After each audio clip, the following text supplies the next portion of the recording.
कहानी की शुरुआत होती है साल 2079 में, जहां हम अपने हीरो स्नो को देखते हैं, जो पहले CIA का एक एजेंट हुआ करता था। इस वक्त अमेरिका की एक हाई सिक्योरिटी जेल में सीक्रेट सर्विस का डायरेक्टर स्कॉट लैंगरल उससे पूछताछ कर रहा था। लैंगरल बार बार पूछ रहा था कि न्यूयॉर्क के उस कमरे में कर्नल के साथ क्या हुआ था, लेकिन हर सवाल के जवाब में स्नो कोई मजाक कर देता और हर एक मजाक की कीमत उसे जोरदार मुक्के खाकर चुकानी पड़ रही थी। अब कहानी समय में थोड़ा पीछे गई। यहाँ स्नो एक सस्ते से मोटेल के कमरे में था, जहाँ एक अनजान आदमी उसका गला दबा रहा था। मगर स्नो हार मानने वालों में से नहीं है, इसीलिए वो भी डटकर मुकाबला कर रहा था। तभी वो आदमी उसे जोर से टेबल पर पटकने लगा और तभी स्नो के फोन पर एक कॉल आई, जो उसके दोस्त मेस की थी। अब स्नो ने अपने सर से हमला करके उस आदमी को अपने ऊपर से हटा दिया और फिर तुरंत पलटकर वापस लड़ने लगा। दोनों ने लड़ते हुए कमरे में पूरी तरह तोड़ फोड़ मचा रखी थी। आखिरकार स्नो ने किसी तरह बंदूक छीनकर दुश्मन को गोली मार दी, जिसके बाद वो आदमी जमीन पर गिर पड़ा, जहां उसके साथ 2 और लाशें पड़ी थी। आखिरकार स्नो ने फोन उठाया। मेस ने टेंशन भरी आवाज में बताया कि तुझे चारों तरफ से घेर लिया गया है, जल्द से जल्द वहां से निकलना होगा तुझे। स्नो घुटनों के बल बैठकर कर्नल के पास गया। कर्नल ने अपना लाइटर उसके हाथ में दिया और कहा कि वो उनके हाथ नहीं लगना चाहिए। स्नो ने पास में पड़े ब्रीफकेस की तरफ देखा और कहा कि सब कुछ ठीक हो जाएगा, मगर उसी पल कर्नल ने दम तोड़ दिया। अब स्नो ब्रीफकेस को उठाने ही वाला था कि बाहर सायरन की आवाज ने बता दिया कि पुलिस आ चुकी है। स्नो ने गद्दे का इस्तेमाल करके पुलिस वालों को चकमा दिया, उन्हें जोर से मारा और कमरे से निकलकर सीधा छत पर जा पहुंचा, जहां उसके पास कूदने के अलावा कोई दूसरा रास्ता नहीं था। वो सीधा नीचे जमीन पर जा गिरा और ब्रीफकेस भी उसके पास ही था। उसने तुरंत ब्रीफकेस उठाया और भागना शुरू कर दिया, क्योंकि पुलिस उसके पीछे पड़ चुकी थी। तभी उसे एक बाइक दिखी और बिना 1 सेकंड लगाए उसने वो चुरा ली। अब वो हाईवे पर फुल स्पीड में बाइक दौड़ा रहा था। इसी बीच उसे मेस का कॉल आया। उसने स्नो को सबवे पर मिलने को कहा और साथ ही फोन को तुरंत फेंक देने को कहा, क्योंकि पुलिस वाले उसे ट्रैक कर रहे थे। स्नो ने बिना देर किए फोन को गिरा दिया और उसी वक्त उसका पीछा कर रहा हेलीकॉप्टर अचानक धमाके से फट गया। फिर जैसे ही सबवे स्टेशन नजर आया, स्नो बाइक को सीधा अंदर ले गया और रेलवे ट्रैक पर गिरने से पहले वो बाइक से कूद गया। फिर वो दौड़ता हुआ स्टेशन के अंदर से गुजरा और प्लेटफॉर्म नंबर 10 पर पहुंच गया, बिल्कुल उसी वक्त जब ट्रेन निकलने वाली थी। दरवाजे बंद होने से 1 सेकंड पहले उसने ब्रीफकेस को अंदर फेंक दिया, जिसे ऐन वक्त पर मेस ने पकड़ लिया। लेकिन तभी पुलिस पीछे से आई और उसे गिरफ्तार कर लिया। अब कहानी वापस आज के समय पर आई, यानी जब स्नो जेल में था। लैंगरल ने उसे बताया कि कर्नल को निगरानी में रखा गया था, क्योंकि वो स्पेस प्रोग्राम के सीक्रेट बेच रहा था। लेकिन यहीं स्नो का मानना था कि कर्नल तो उन सीक्रेट्स को बचा रहा था, मगर लैंगरल तो मन में सोच चुका था कि कर्नल को स्नो ने ही मारा है। जब स्नो ने इससे मना किया, तब लैंगरल ने मोटेल रूम का एक छोटा सा क्लिप दिखाया, जिसमें स्नो कर्नल के पीछे खड़ा बंदूक चला रहा था और कर्नल जमीन पर गिर गया। स्नो ने कहा कि सच ये नहीं है, पर लैंगरल अपनी आंखों से देखी चीज को कैसे झुकलाता। सवाल बढ़ते रहे, पर स्नो ने एक का भी जवाब नहीं दिया। तभी कमरे का दरवाजा खुला और एक नया ऑफिसर अंदर आया, जिसका नाम था हैरी शॉ। शॉ ने अब लैंगरल की जगह लेते हुए कहा कि आगे मैं संभालता हूँ। तब स्नो शॉ से कहने लगा कि मुझे एक चीज चाहिए, जो मैंने आखिरी बार ट्रेन में देखी थी। दोबारा एक फ्लैशबैक शुरू हुआ और हम देखते हैं कि मेस ट्रेन से उतरा और सीधा स्टेशन के लॉकर्स की तरफ गया, जहां उसने ब्रीफकेस को छुपा दिया। लेकिन किस्मत उसके साथ नहीं थी। एक पुलिस वाले ने लॉकर पर लगी हुई की चेन देख ली,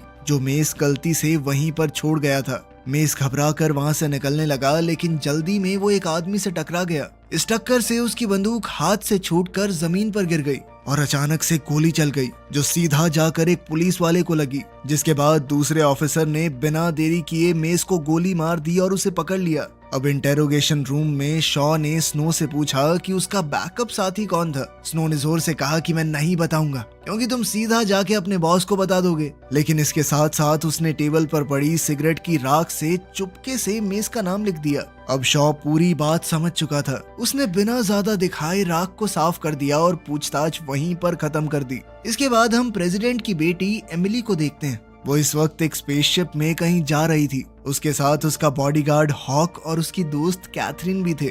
कुछ पुलिस वाले भी उनके साथ सफर कर रहे थे, जिनमें जेल का वार्डन बार्न्स भी शामिल था। ये लोग MS-1 नाम की एक हाई सिक्योरिटी स्पेस जेल में जा रहे थे, जहां पर लगभग 500 कैदियों को रखा गया था और आज तक कोई बाहर नहीं निकला वहां से। बार्न्स ने बताया कि जब ये जेल पूरी तरह खुल जाएगी तो यहाँ पर 5 लाख अपराधियों को रखा जाएगा। बार्न्स ने समझाया कि MS-1 दुनिया की इकलौती ऐसी जेल है जहां आज तक ना तो मारपीट हुई है और ना दंगे, क्योंकि यहाँ पर कैदियों को खास टेक्नोलॉजी की मदद से सुला दिया जाता है। यही बात एमिली को परेशान कर रही थी। असल में रिपोर्ट आई थी कि स्टैटस नाम की इस टेक्नोलॉजी का लोगों के दिमाग पर असर पड़ता है, वो अपनी यादें तक भूलने लगते हैं। लेकिन बार्न्स ने कहा कि ये प्रेस वाले कुछ भी छापते रहते हैं मैम। उसने ये भी बताया कि जेल का डिफेंस सिस्टम बहुत आधुनिक हथियारों से लैस है। अब ये लोग आखिरकार अंदर पहुंच ही गए। मामूली सिक्योरिटी प्रोसीजर से गुजरने के बाद वो एलिवेटर से तीसरे फ्लोर पर गए। एमिली ने बार्न्स से पूछा कि क्या इस जेल का असली मकसद ये देखना है कि इंसान जब ज्यादा समय तक स्पेस में रहते हैं तो क्या होता है उनके साथ। जिस पर बार्न्स ने कहा कि मैम ये जेल मैंने नहीं बनाई, मैं बस यहाँ काम करता हूँ, मुझे इससे ज्यादा नहीं पता कुछ। फिर बार्न्स उन्हें वो कैदी दिखाने ले गया जो अपने स्टैसिस कैप्सूल में गहरी नींद में सो रहे थे। उसने बताया कि उनके लिए एक इंटरव्यू रूम तैयार किया गया है, लेकिन वहाँ पर हथियारों की इजाजत नहीं है। खैर हॉक ने फिर भी अपनी बंदूक पैंट के नीचे छुपा कर रखी। अब हम वापस से अर्थ पर स्नो को देखते हैं, जो अभी भी उस जेल के अंदर बंद है। लैंग्रल उससे मिलने आया और बताया कि तुम्हें MS-1 जेल भेजने की सजा सुनाई जा चुकी है। थोड़ी देर बाद उसे एक दूसरे कमरे में घसीट कर ले जाया गया, जहां पर उसे कोई इंजेक्शन लगाया जाने वाला था। इसी बीच MS-1 में एमिली की मुलाकात एक पागल और खूंखार कैदी हाइडेल से करवाई गई। एमिली ने उससे कुछ सवाल करने की कोशिश की, लेकिन हाइडेल उस पर ध्यान ही नहीं दे रहा था। हॉक को ये बिल्कुल पसंद नहीं आया और कैदी को कंट्रोल करने के लिए उसने उसका सर टेबल पर जोर से दबा दिया, लेकिन हाइडेल ने इस मौके का फायदा उठाया और हॉक की छुपी हुई बंदूक चुरा ली। हॉक को धक्का देकर उसने दीवार के एक हिस्से पर गोली चला दी, जिससे वहां पर एक जबरदस्त धमाका हुआ। इस धमाके से कमरे में मौजूद सब लोग हिल गए और हॉक बेहोश हो गया, मगर हाइडेल जरा सा भी नहीं घबराया। उसने अपने पैरों की जंजीरों पर गोली चलाकर खुद को आजाद किया और सीधा एमिली के पीछे भागा, जो पहले ही कमरे से भागने की कोशिश कर रही थी। हाइडेल ने उसके पैर में गोली मार दी, लेकिन एमिली ने बीच में दरवाजा बंद कर दिया और किसी तरह वहां से बच निकली। फिर हम स्पेस पुलिस के एक शिप को देखते हैं, जहां पर अलार्म बजने लगे थे और उन्हें MS-1 में लगी हुई आग की चेतावनी मिल चुकी थी। उधर एमिली कंट्रोल रूम में घुसी और एक साइंटिस्ट को छुपने को कहा और फिर वो खुद भी छुप गई, मगर जल्द ही हाइडेल भी उस कंट्रोल रूम में घुस आया। उसने अपनी बंदूक साइंटिस्ट पर तान दी और गुस्से में पूछा कि एमिली कहाँ है। साइंटिस्ट बहुत कंफ्यूज था, उसे कुछ भी समझ नहीं आ रहा था। कोई जवाब न मिलने पर हाइडेल और भी भड़क गया। उसने साइंटिस्ट को जोर से धक्का दिया, जिससे वो कंट्रोल पैनल्स के बटन्स पर जा गिरा और गलती से कंट्रोल रूम एक्टिवेट हो गया। जैसे ही हाइडेल को समझ में आया कि क्या हुआ है, उसने तुरंत साइंटिस्ट को पकड़ लिया और उसे मजबूर किया कि सारे कैदियों को उनके कैप्सूल से आजाद कर दे। फिर जैसे ही काम खत्म हुआ, हाइडेल ने बिना हिचकिचाए उसे गोली मार दी। फिर वो ड्रामा करते हुए रूम से निकलने का नाटक करने लगा, लेकिन कुछ ही पलों बाद एमिली के सामने आ खड़ा हुआ। अब पूरी जेल में अफरा तफरी मच चुकी थी। जो कैदी अभी तक सो रहे थे वो अब आजाद होकर हर तरफ तोड़ फोड़ और दंगे करने लगे। वहीं एक कैप्सूल में हाइडेल का भाई एलेक्स भी था। जब गार्ड्स उसके पास से गुजरे तो उसने सोने का नाटक किया। जैसे ही गार्ड्स आगे बढ़े, वो अचानक पीछे से उन पर टूट पड़ा, उन्हें बेहोश किया और उनके हथियार चुरा लिए। इसी बीच इंटेरोगेशन रूम में हॉक होश में आ गया। उसे तुरंत समझ आ गया कि कुछ बहुत बुरा हो चुका है, इसीलिए उसने तुरंत लैंग्रल को मैसेज भेजा।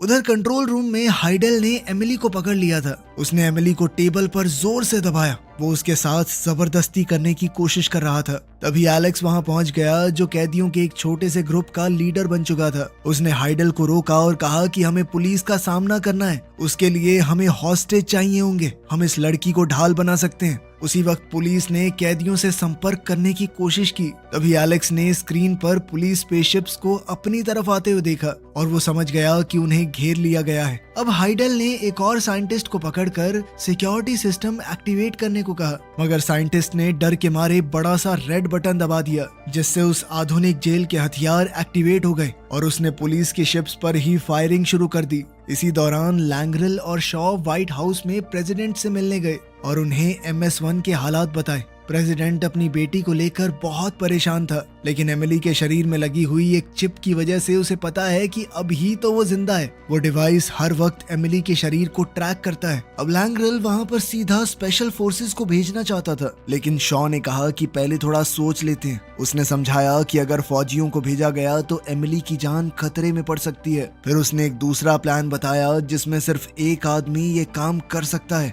उसका सीधा इशारा स्नो की तरफ था, लेकिन जब उससे पूछा गया कि प्रेसिडेंट की बेटी को बचाने में मदद करोगे तो उसने साफ तौर पर मना कर दिया। लेकिन जैसे ही शॉ ने बातों बातों में बताया कि मेस भी उसी जेल में है तो स्नो का फैसला बदल गया। अब उसने लड़की को बचाने के लिए हाँ कर दी। फिर शॉ ने उसका शुक्रिया अदा करते हुए कर्नल का लाइटर वापस उसे दे दिया। उधर MS-1 जेल में सभी बंदियों को एक ही कमरे में बंद कर दिया गया था और अपराधियों ने उनकी ID भी ले ली। एमिली को ठंड लग रही थी तो कैथरीन ने पास में लटका हुआ लैब कोट उसे पहनने के लिए दे दिया। वहीं धरती पर स्नो, लैंग्रेल और शॉ एक स्पेसशिप में बैठकर प्लान डिस्कस कर रहे थे। स्नो को टेलीमेंट्री नाम के उस डिवाइस के बारे में बताया गया जो लड़की के शरीर में फिट है, और उस जेल के 5वें माले पर मौजूद एक एस्केप पॉड के बारे में भी, जिसकी मदद से उसे लड़की को वापस लाना है। फिर उसे जेल का नक्शा भी दिया गया ताकि वो पॉड तक पहुंच सके। इसके साथ ही मिशन में इस्तेमाल करने के लिए कुछ बम भी दिए गए। वहीं MS-1 जेल में एलेक्स का हाथ एक लड़ाई के दौरान जख्मी हो गया था, इसीलिए उसने डॉक्टर बुलाने को कहा। उसका एक आदमी बंदियों के कमरे में गया जहां एमिली के पैर पर कैथरीन बैंडेज बांध रही थी। एमिली ने लैब कोट पहना हुआ था तो उस आदमी को लगा कि वो डॉक्टर है। अब वो उसे पकड़कर सीधा एलेक्स के पास ले गया। एमिली ने भी हालात को समझते हुए साथ देने का नाटक किया और वो यूं ही एलेक्स का इलाज करने लगी। उधर स्नो, लैंग्रेल और शॉ LOPD स्पेसशिप तक पहुंच गए थे और अब लैंग्रेल ने कमांड संभाली। फिर एक ऑफिसर ने उसे बताया कि एलेक्स ने नेगोशिएटर की डिमांड की है। लैंग्रेल ने उससे बात करने की कोशिश की, लेकिन एलेक्स ने कॉल काट दिया। मगर उन लोगों ने स्क्रीन पर एमिली को एलेक्स के पास खड़े हुए देख लिया था, और क्योंकि एलेक्स ने उसके नाम या पहचान के बारे में बात भी नहीं की तो स्नो ने तुरंत अंदाजा लगा लिया कि उन्हें कोई आइडिया नहीं है कि प्रेसिडेंट की बेटी है ये, वो इसे आम लड़की समझ रहे हैं। तभी अचानक एलेक्स उनकी स्क्रीन पर दोबारा दिखाई दिया। उसने ठंडे अंदाज में कहा कि मैं एक छोटा सा नमूना दिखाने वाला हूँ। फिर उसने बांस को पकड़ा और सीधा स्पेस में बाहर मरने के लिए छोड़ दिया। साथ ही एलेक्स ने उन्हें चेतावनी दी कि 1 घंटे बाद एक और शो होगा। ये फैसला लिया गया कि लैंग्रेल कैदियों से बातचीत करने की कोशिश करेगा, जबकि शॉ और स्नो मिशन को जारी रखेंगे। इसी दौरान एक पुलिस वाले को MS-1 पर नेगोशिएटर बनाकर भेजा गया। उसने एलेक्स से अकेले में बात की और समझाया कि अगर वो कम से कम एक बंदी को आजाद कर दे तो आपस में थोड़ा भरोसा बढ़ेगा, बातचीत कहीं जा सकती है। तब एलेक्स इसके लिए मान गया और ऑफिसर ने कहा कि एक जख्मी औरत को रिहा करना सबसे सही रहेगा। इस पर एलेक्स ने तुरंत एमिली का नाम लिया, लेकिन हाइडेल को वो पसंद थी। वो नहीं चाहता था उसे आजाद करना। अब क्योंकि जख्मी औरत को आजाद करना है तो उसने कैथरीन को तुरंत गोली मार दी ताकि उसे भेजा जा सके, लेकिन वो वहीं पर मर गई। उसी वक्त स्नो को जहाज पर चढ़ने का मौका मिल गया, लेकिन एक कैदी ने उसे देख लिया और तुरंत एलेक्स को चेतावनी दे दी कि ये सब एक चाल हो सकती है। तब एलेक्स ने बिना सोचे समझे नेगोशिएटर को गोली मार दी और अपने भाई को ऑर्डर दिया कि जो आदमी जहाज में घुसा है उसे ढूंढ कर खत्म कर दो। इधर शॉ रास्ता बता रहा था और स्नो उसकी बात मानते हुए शिप के अंदर घुस गया। अब एलेक्स को एक डिजिटल न्यूज़पेपर मिला जिसमें एमिली की असली पहचान देखकर उसके होश उड़ गए। अब उसे पता चला कि वो प्रेसिडेंट की बेटी है। उस वक्त एमिली हॉक के साथ एलिवेटर में थी और एक कैदी उन्हें वापस हॉस्टेज रूम में ले जा रहा था। अचानक एमिली ने दीवार पर लगा फायर एक्सटिंग्विशर उठाया और सीधा उस कैदी के चेहरे पर चला दिया। हॉक ने इसी मौके का फायदा उठाकर कैदी पर हमला किया, लेकिन जैसे ही एलिवेटर का दरवाजा खुला सामने स्नो खड़ा था। कैदी ने स्नो को जोर से मुक्का मारा, उसे एलिवेटर से बाहर फेंका और थोड़ी जद्दोजहद के बाद उसका गला पकड़कर दीवार पर पटक दिया। फिर स्नो ने तुरंत कुछ बॉम्ब्स उस आदमी के गले के आसपास लगा दिए और एक जबरदस्त धमाका कर दिया। तभी एमिली वापस आई और उसने फायर एक्सटिंग्विशर से स्नो पर भी हमला कर दिया, ये सोचकर कि वो भी दुश्मन है। फिर वो हॉक के साथ भागकर एक सुरक्षित बंद कमरे में घुस गई। जैसे ही वो कमरा बंद हुआ, एमिली के टेलीमेंट्री डिवाइस पर नाइट्रोजन अलर्ट आ गया। कमरे के बाहर स्नो, लैंग्रेल और शॉ को बता रहा था कि क्या हुआ है, लेकिन तभी एलिवेटर से एलेक्स और उसके आदमी बाहर निकल आए, जिस वजह से स्नो को छुपना पड़ा। आखिरकार उन्होंने वो कमरा ढूंढ लिया जहां एमिली छुपी हुई थी। अब एलेक्स ने अपने आदमियों से कहा कि 2 इंजीनियरों को पकड़ के लाओ, अभी निकालते हैं इस लौंडिया को। वहीं स्नो शिप में छुपते छुपाते घूम रहा था और एक कंप्यूटर तक पहुंच गया। वहां उसने मेस की लोकेशन को सर्च किया। उसे एमिली के ऑक्सीजन प्रॉब्लम के बारे में भी पता चला, लेकिन कमरा बंद होने की वजह से उसे समझ नहीं आ रहा था कि क्या करे। उधर बंद कमरे के बाहर 2 इंजीनियर आ गए। तब एलेक्स ने एक को गोली मार दी ताकि दूसरा प्यार से बात मान जाए, और हुआ भी बिल्कुल वैसा ही। इसी बीच स्नो शिप के एसी डक्ट के अंदर रेंग रहा था, मगर वो ये नहीं जानता था कि एक कैदी उसका पीछा कर रहा है। आखिरकार वो जहाज के टोर्सियन सिस्टम तक पहुंच गया, जो जहाज में पृथ्वी की तरह ग्रेविटी बनाता है। अब जैसे ही वो आगे फिसले तो कैदी उस पर टूट पड़ा। फिर दोनों हवा में तैरते हुए लड़ने लगे। स्नो ने उसे जोर से धक्का दिया और एग्जिट के एज को पकड़ लिया, लेकिन कैदी ने उसकी टांग पकड़ ली। वहीं कंट्रोल रूम में बैठा हाइडेल ये सब कैमरा पर देख रहा था। उसने तुरंत कंट्रोल्स पर गोली चलाकर टोर्सियन सिस्टम बंद कर दिया। अब ग्रेविटी खत्म होते ही स्नो के लिए लटकना मुश्किल हो गया। फिर उसने कैदी को गोली मारकर हटा दिया, लेकिन अचानक रस्सी टूट गई और वो सीधा नीचे गिरने लगा। पर तभी शॉ के लोगों ने टोर्सियन सिस्टम वापस से एक्टिवेट कर दिया और स्नो बिल्कुल प्लान के मुताबिक फिसलता हुआ बाहर निकल गया। उधर सिक्योर रूम के अंदर एमिली और हॉक बाहर की आवाजें सुन रहे थे, जहां लोग दरवाजा तोड़ने की पूरी कोशिश कर रहे थे। जो इंजीनियर दरवाजा खोलने की कोशिश कर रहा था वो नाकामयाब हो गया।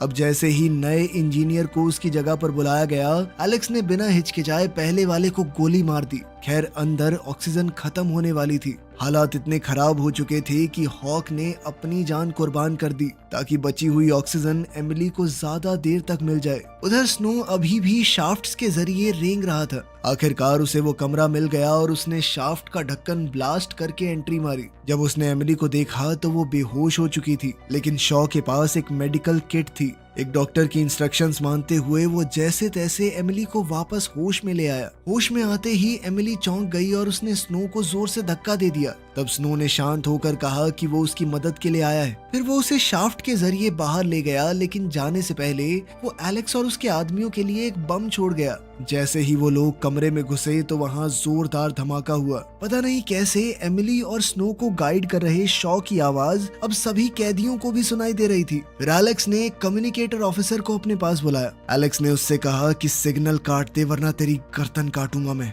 अब शॉ की गाइडेंस के बिना स्नो और एमिली गलत तरफ मुड़ गए और अब वो छत को तोड़ते हुए एक अनजान कमरे में जा गिरे। फिर भी वो रुके नहीं, जल्द ही एक मेडिकल कमरे में पहुंचे। वहां स्नो ने एमिली के जख्मों का इलाज किया और साथ ही उसे बताया कि तुम्हारे पापा प्रेसिडेंट ने मुझे भेजा है। तब एमिली ने पूछा कि बाकी लोगों का क्या, उन्हें भी तो पकड़ा हुआ है। तब स्नो ने सीधा जवाब दिया कि मैं सिर्फ तुम्हें बचाने आया हूँ, बाकियों से मुझे मतलब नहीं है। जब एमिली नहीं मानी तो स्नो ने उसे नक्शा और बंदूक देकर कहा कि इतनी चिंता हो रही है ना सबकी, तो जाके बचा ले। लेकिन एमिली को यही समझ में नहीं आ रहा था कि वो है कहाँ पे। तभी शिप की हर स्क्रीन पर एलेक्स का मैसेज आया। उसने एमिली की आईडी की फोटो दिखाई और सबको ऑर्डर दिया कि अगर वो दिखे तो उसे पकड़ ले। ये देखकर स्नो को उस पर तरस आ गया और उसने कहा कि इतना मत सोचो, मेरे साथ रहो। इसके बाद दोनों एक स्टोर रूम में घुसे। यहाँ स्नो ने एमिली को कैदियों की यूनिफॉर्म दी और जबरदस्ती उसके बाल काट कर डाई कर दिए ताकि वो उसकी पहचान को छुपा सके। साथ ही उसने एमिली को एक टोपी दी और फिर अचानक से उसके चेहरे पर एक मुक्का मार दिया ताकि एक और निशान बन जाए, बिल्कुल भी पहचान में ना आए। उधर पुलिस वालों के जहाज में लैंगरल एलेक्स से बात कर रहा था। तब एलेक्स ने खुलकर कह दिया कि मैं जानता हूँ एमिली कौन है। अगर तुमने हमारी मांगे पूरी नहीं की तो बहुत नुकसान होगा तुम्हारा। कुछ घंटों बाद प्रेसिडेंट भी वहां पर पहुंच गया। अब स्नो ने भी कैदियों की यूनिफॉर्म पहन ली थी। इसके बाद वो एमिली को लेकर मेन कंटेनमेंट एरिया में गया। शुरुआत में तो वो भीड़ में ऐसा घुले कि किसी को शक ही नहीं हुआ, लेकिन आगे एक जगह जाकर पासवर्ड चाहिए था, जो सीधी सी बात है उन्हें नहीं पता था। तब स्नो ने हालात संभालने के लिए कैदी को जोर से मारा और भागने लगा। ये देखकर बाकी कैदी उसके पीछे दौड़ पड़े। इधर स्नो फायरिंग करता हुआ भाग रहा था, लेकिन एमिली एक फंसे हुए दरवाजे में अटक गई। तब स्नो ने उसे कहा कि बंदूक को तुम संभालो, जब तक वो खुद दरवाजे को जोर लगाकर खोलने की कोशिश करने लगा। वहीं दरवाजे की दूसरी तरफ मेस मौजूद था। अब वो तीनों एक और कमरे में घुस गए और उसे बंद कर दिया। स्नो ने मेस को गले लगाया, लेकिन मेस बस बेकार बातें दोहरा रहा था।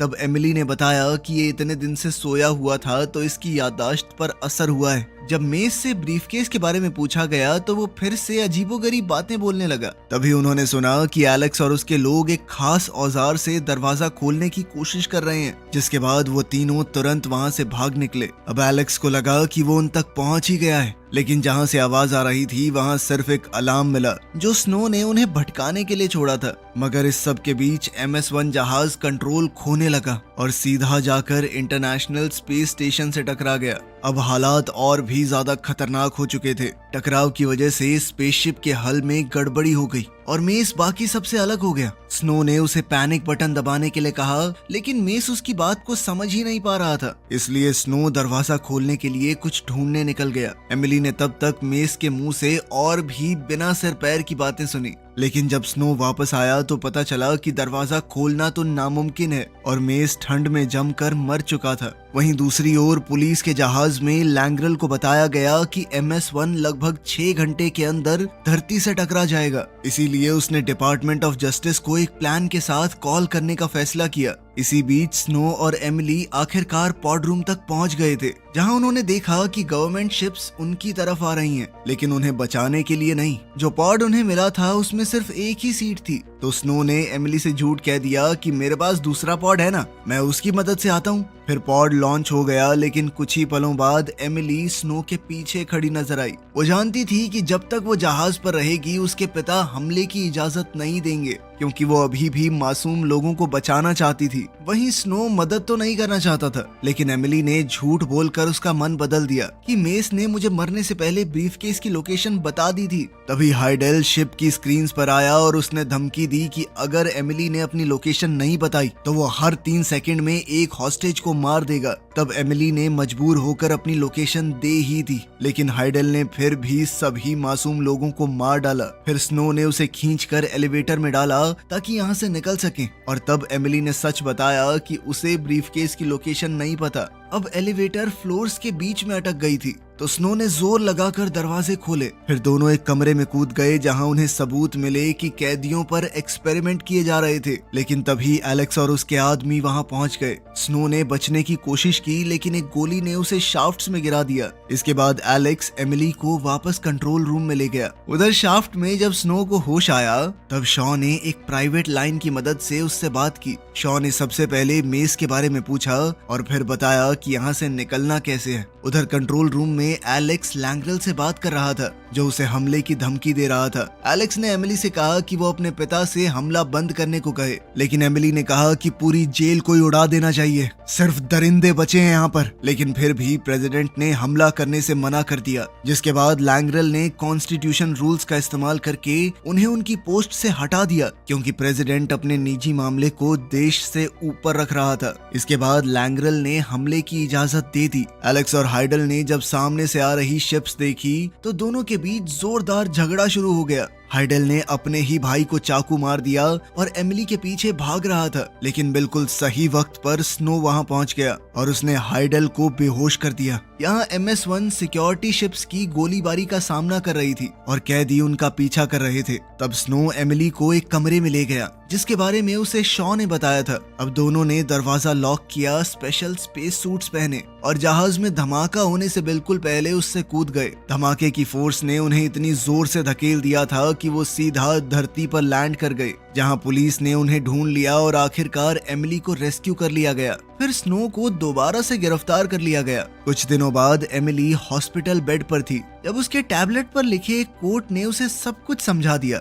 अब वो मेस के आखिरी शब्दों को समझ चुकी थी, यानी अब उसे सच में ब्रीफकेस की लोकेशन पता थी। अब एमिली तुरंत हॉस्पिटल से निकलकर सीधा स्टेशन पहुंची और मेस के शब्दों में छुपा हुआ नंबर डिकोड किया। उसी नंबर की मदद से उसने सही लॉकर खोलकर आखिरकार ब्रीफकेस हासिल कर लिया। इसके बाद वो मोटेल रूम भी गई और वहीं हमें पता चला कि उस दिन आखिर क्या हुआ था। स्नो ने बिल्कुल उस वक्त गोली चलाई थी जब एक छुपे हुए हमलावर ने कर्नल पर गोली चला दी थी, और लैंग्रल जो कि साथ की बिल्डिंग की छत से सब कुछ देख रहा था, उसे लगा कि गोली स्नो ने ही मारी है। फिर एमिली ने ब्रीफकेस अपने पिता को दिया और कहा कि कुछ तो आपको करना होगा। इसके बाद हम डिटेंशन सेंटर को देखते हैं जहां शॉ स्नो से मिलने आया था। तब एक पुलिस वाला ब्रीफ केस शॉ के पास लेकर आया ताकि उसे स्नो को दिखाया जा सके। स्नो ने समझाया कि कर्नल सीक्रेट्स बेच नहीं रहा था बल्कि उन्हें वापस कर रहा था वो तो। लेकिन जब शॉ ने ब्रीफ केस खोला तो वो एकदम खाली निकला। स्नो ने तुरंत कहा कि ये तो बड़ी अजीब बात है, तुम्हें पहले से पासवर्ड कैसे पता? तब ये खुलासा होता है कि शॉ एक खबरी था और लैंगरल वहां उसे गिरफ्तार करने पहुंच चुका था। अब उसकी बेगुनाही साबित हो चुकी थी तो स्नो आखिरकार डिटेंशन सेंटर से बाहर निकला। वो सिगरेट जलाने की कोशिश कर ही रहा था कि तभी उसे पता चला कि लाइटर के अंदर एक सीक्रेट SD कार्ड छुपा हुआ है और यही वो असली चीज थी जिसे कर्नल ने कहा था कि दुश्मन के हाथ ना लगे। अचानक एमिली वहां आई और उसने बताया कि मुझे तुम्हारा असली नाम पता चल गया है, मैरियन, है ना? अपना बदला लेने के लिए एमिली ने उसे एक मुक्का मारा और फिर दोनों एक दूसरे के साथ मजाक करते हुए वहां से निकल गए। वीडियो पसंद आई तो लाइक कर देना, चैनल को सब्सक्राइब कर लेना। मिलते हैं अगली वीडियो में।